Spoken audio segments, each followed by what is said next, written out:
Kamusta Sagittarius? Welcome to Like a Tarot.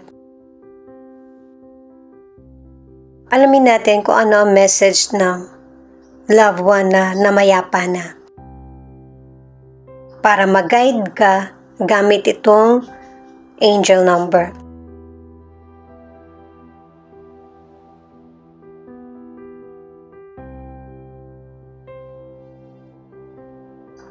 Three.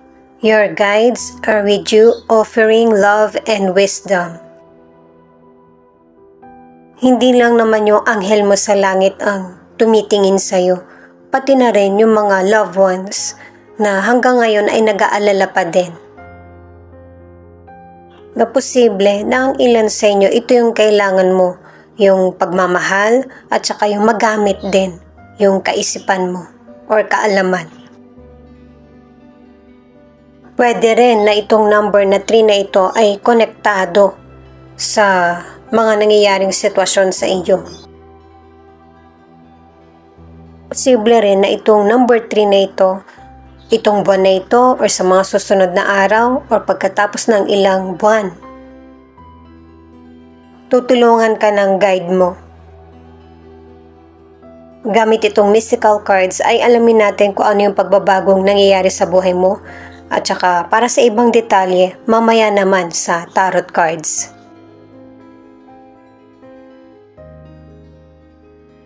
Itong mystical card na ito, ang ibig sabihin, anuman yung mangyaring sitwasyon sa buhay mo, ay protected ang kaisipan mo at saka damdamin. At saka tingin ko guys, nag-o-offer ka ng tulong or pagmamahal sa abot ng makakaya mo lang. Nagtitira ka ng respeto para sa sarili mo. Hindi naman ganito yung mga Sagittarius dati.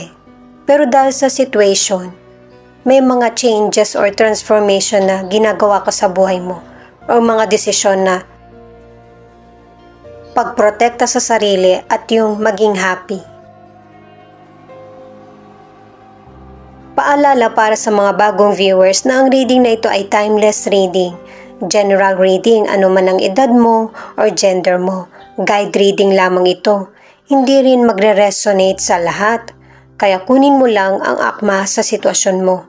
Ikaw na magpalit kung sa person mo ito o ikaw. Ito ang start ng 1 week reading mo.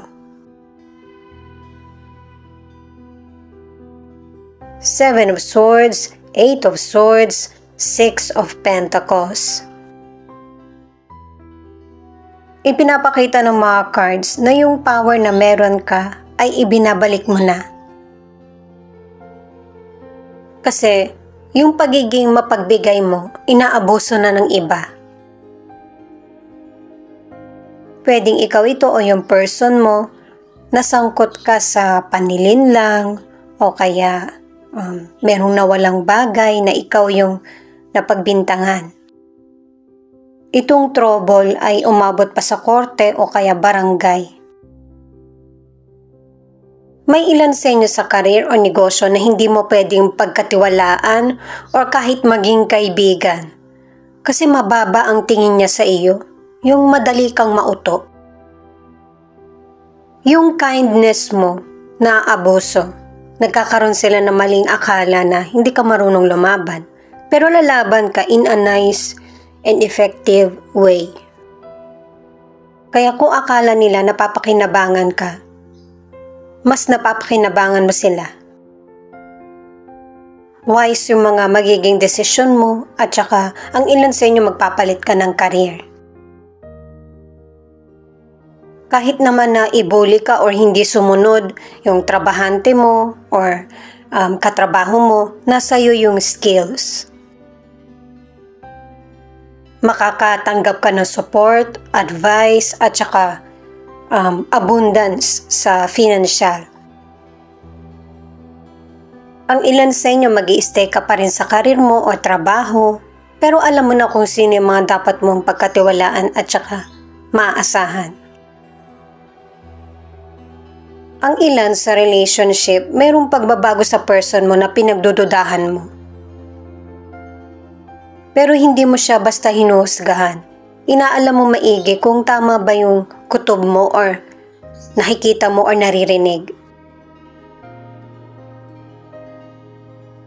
Ito naman yung mystical card na nakakaramdam ka na ng kalayaan.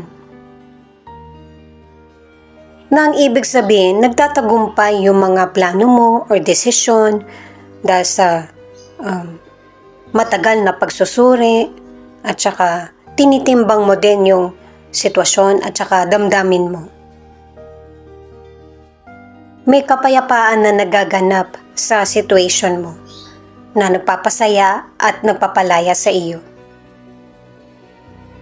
Para sa ilan na nasa relationship, ituloy ko lang na merong give and take sa relasyon nyo ng person mo. Sisikapin mo pa rin na kahit na merong hindi klarong issue sa iyo ay yung maging balanse yung relasyon nyo. Para sa ilang single, hindi pa man kayo ng potential person ay ibinubuhos niya na yung pagmamahal niya sa iyo. Pwedeng patungkol sa financial or marami siyang pinapayo sa iyo or ang dating ay pagmamanipula na. Two of Cups, the Magician, Knight of Cups. Sa ipinapakita ng mga cards, kung nagdududa ka sa person mo o merong panlilinlang na tingin mong nangyayari, mapapawi ito. Dahil sa sarili mong desisyon. Kasi ito yung gusto mong maganap sa buhay mo at saka sinabi na kanina, yung limitations na i-apply mo sa bawat sitwasyon or bawat person na nakakausap mo. Nagkakaroon din ng pag-uusap sa mga gumugulo sa isip mo o kaya mga plano.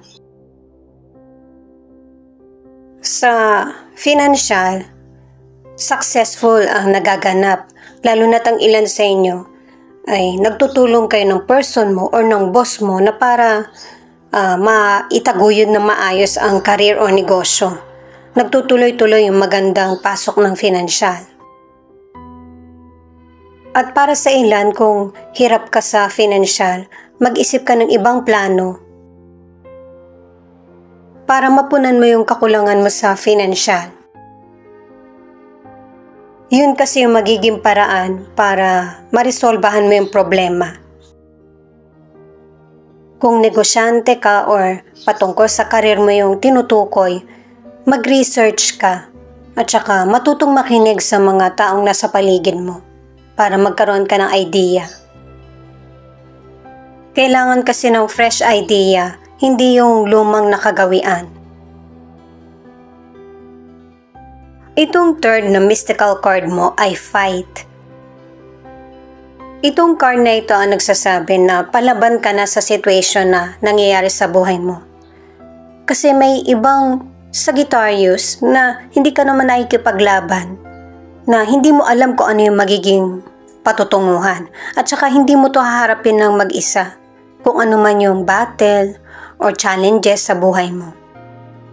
May person na maninindigan para sa'yo.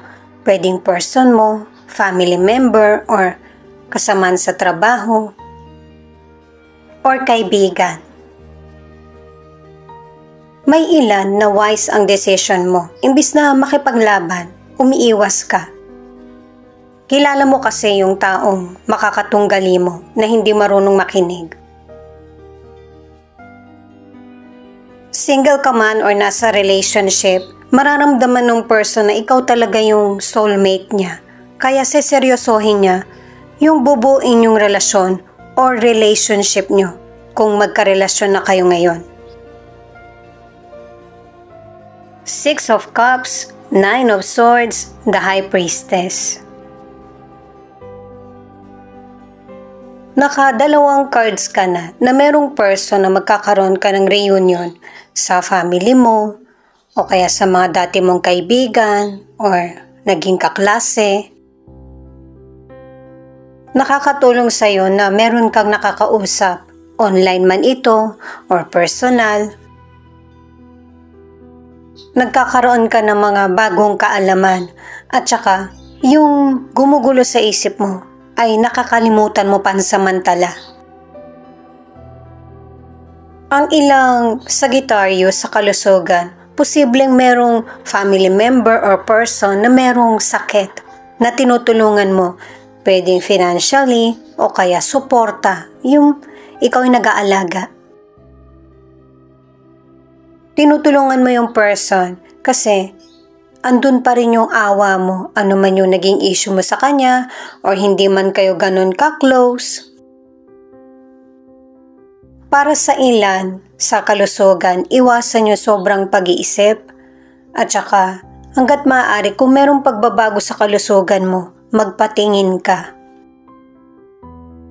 Para matigil na kung ano man yung gumugulo sa isip mo at saka malaman mo kung ano ba yung dapat mong gawin or iwasan. Para sa ilang single, yung potential person na nanlinlang sa iyo or iniwan ka na lang bigla, naaalala ka niya. Maybe ang ilan sa inyo meron kayong plano na magkita.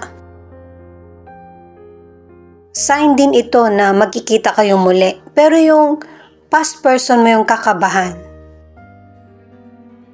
Maganda kasi yung iniwan mong imahe sa kanya. Kaya kampante ka lang, makita mo man siya.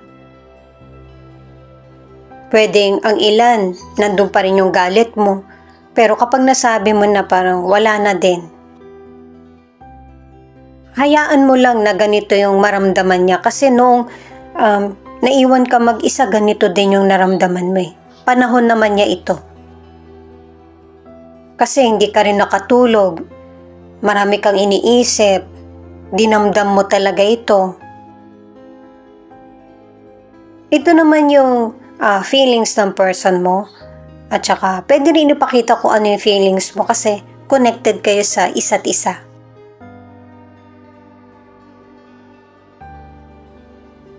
Ano man ang gender ng person mo, meron siyang kahilingan na para sa ikabubuti ng relasyon nyo or patuloy na koneksyon sa relationship.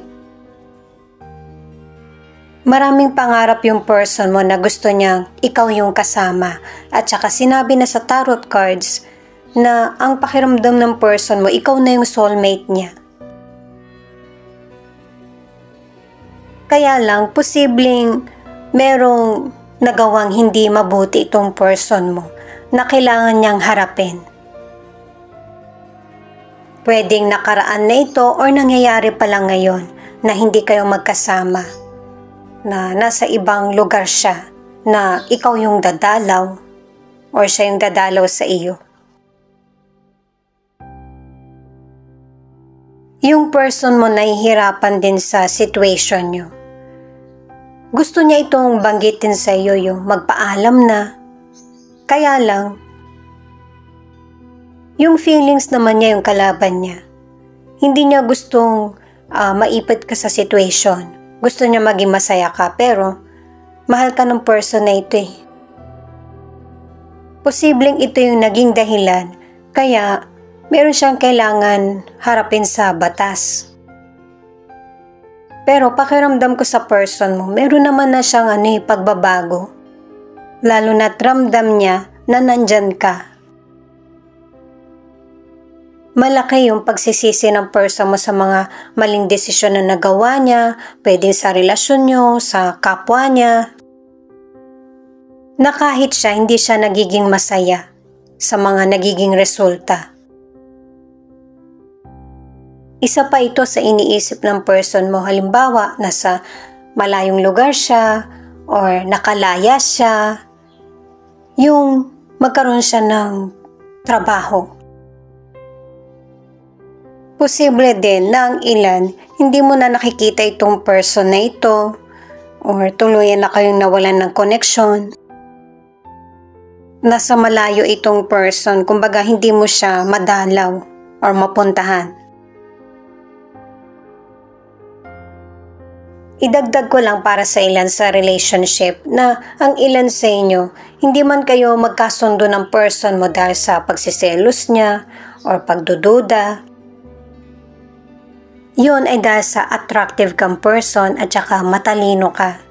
Kaya yung person mo natatakot siya na baka mawala ka sa kanya. Yun yung ilan sa dahilan kaya unstable yung kaisipan ng person mo. Pisces, Aquarius, Capricorn, Leo, Cancer, Virgo. Ito yung ilan sa 12 zodiac sign na nangunguna sa reading na ito. Lahat tayo guys makasalanan, kaya mahirap maghugas kamay. Pero merong paraan para magbago at magbigay ng pagkakataon sa kapwa. Ito naman yung mga letra na posibleng andito yung letra ng pangalan ng person mo o letra ng pangalan mo. F, X, Z, N, M, C, P.